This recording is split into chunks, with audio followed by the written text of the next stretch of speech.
And when we say city, a few thousand inhabitants, not like cities of today.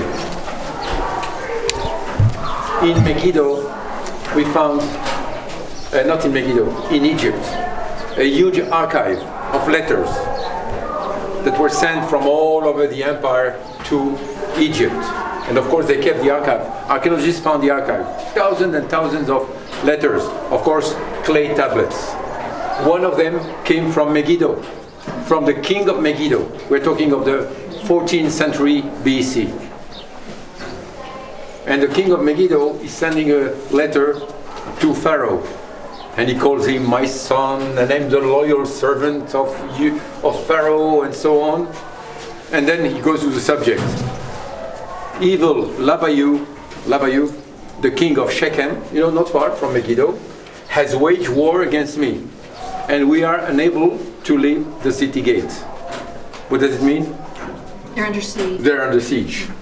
So may the king send me a garrison to protect his city. All of a sudden, it's his city, not mine. A garrison of, it's written how many men he wants. You know how many? You want to guess?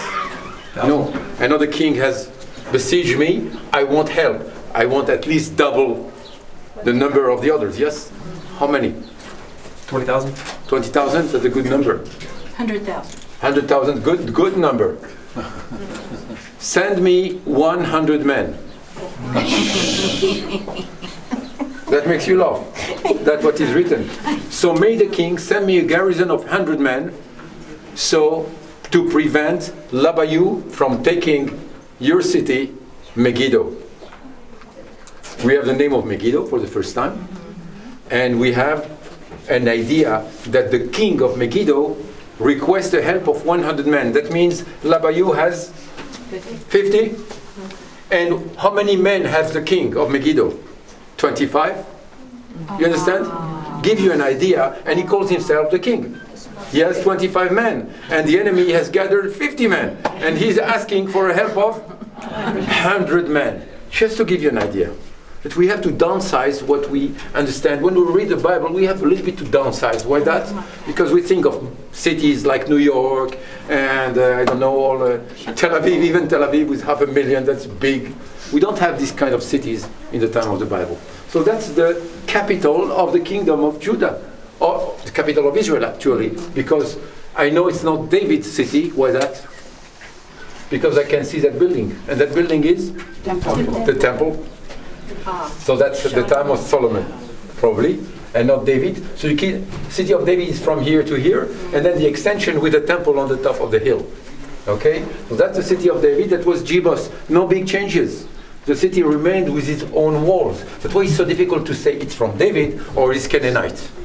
They use the same. The city was not destroyed during the building. We know they captured it by ruse, and they went through the water system. So where is the water system? Is here. They already had a problem that the spring is here and it's out of the wall, so you want also to protect your spring because it's important. So they had an extension. Can you see there? Yes. A big tower. In the tower is a spring. So that's an extension. Next to the tower, a big pool. You don't see that well, but that's a pool. This the Canaanite did. That's much before Hezekiah. A pool and a cistern. What do you need? A pool and a spring. Why do you need a pool when you have a spring? It is very clever. If you let the water fill the pool, so when the people come take the water, they don't have to line up for one well.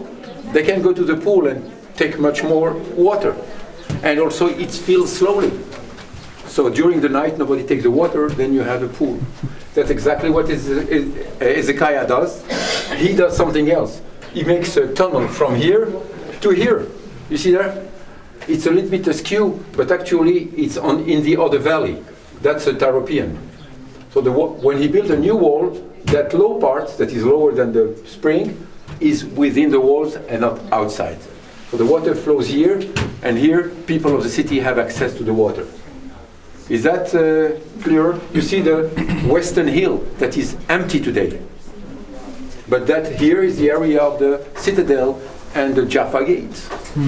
Today it's within. So you can see that at the time of David and Solomon, before Hezekiah, was just outside. The western hill. Below, beyond the Tarapian. And behind that hill, what is that valley? Hinnom. Hinnom. Kidron, Tarapian, Hinnom. They all meet here. Okay? Let's go down. Tito, would they Yes. bathe and drink out of the same pool? Sorry? Would they bathe and drink out of the same pool? Possibly. Possibly. That depends. Someone that I respect, I will do. Somebody else, I say, let me drink first. But of course, they would take the water to another pool or smaller pools. We find actually what we call the dry tunnel we are going to take. It's not a tunnel of Hezekiah. It's much older. It's Canaanite. And it is just an irrigation channel. The water is taken from the spring to irrigate all the fields that you see in the picture. The valley is agriculture. And so we have irrigation channels. Okay, so we are going to exit through an irrigation channel, not through the tunnel of Hezekiah. As we go down, I will not stop, but you can have a picture there of Charles Warren, Captain Charles Warren. This pipe is named after him. Warren Shaft. Wow. Ken, get up. He's the guy with the mustache. He was Druze probably. Today is not very common, like it was in the past. 19th century. If you are an officer, you see how the Druze were influenced.